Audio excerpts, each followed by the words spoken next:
বিসমিল্লাহির রহমানির রহিম। Welcome back to my YouTube channel. আজকে আমার পেজে আমি ব্রয়লার মুরগি দিয়ে কাচ্চি বিরিয়ানি পারফেক্ট একটা বিরিয়ানি রান্না করেছি, সেই রেসিপিটা আপনাদের সাথে শেয়ার করব। এখানে মশলার পরিমাণটা আমি দিইনি, তবে আপনারা যদি বলেন তাহলে মশলার পরিমাণটা আমি ডেসক্রিপশনে দিয়ে দিতে পারি।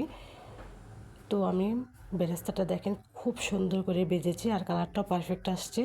আলু হলুদ লবণ দিয়ে মাখিয়ে রেখে দিয়ে দিলাম তেলের মধ্যে। তো আলুগুলো আমি এখন ভেজে নিচ্ছি, ভেজে নামিয়ে নিব।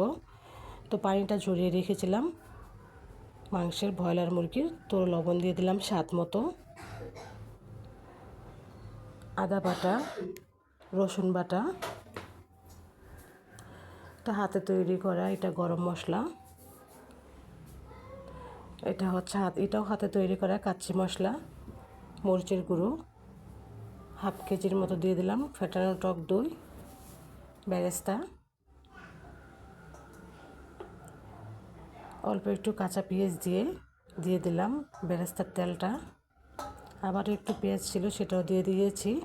তো এখন কেওড়ার জল দিয়ে একটু এক ফালি লেবুর রস দিয়ে দিচ্ছি।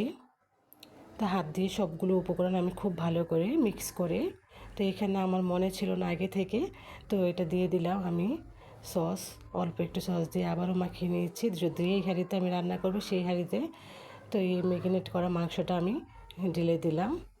তো এখন ঢেলে আমি দিয়ে দিচ্ছি ঘি আর কাঁচামরিচ মাঝখান থেকে দুভাগ করে। তো চালটা আমি হাফ ঘন্টা আগে ভিজিয়ে রেখেছিলাম, এখন আমি সুন্দর করে ধুয়ে নিচ্ছি।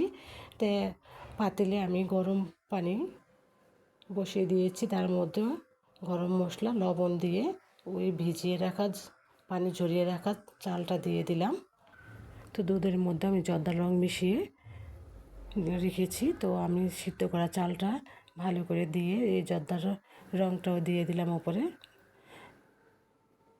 তো এইগুলো আমি গুঁড়ো দুধ এবং কিশমিশ মিশিয়ে রেখেছিলাম, তো সেগুলো দিয়ে আমি বেরেস্তাটা দিয়ে দিচ্ছি উপরে।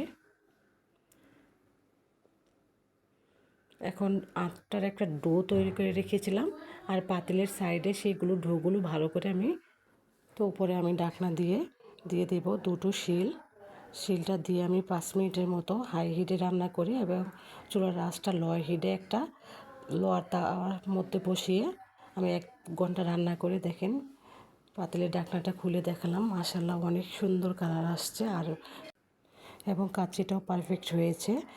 তো ভিউয়ার্স, এই পর্যায়ে আপনাদের কাছে রিকোয়েস্ট, যদি ভালো লাগে লাইক সাবস্ক্রাইব করে দেবেন প্লিজ। এই ধরনের রেসিপি দেখলে পাশে থাকবেন।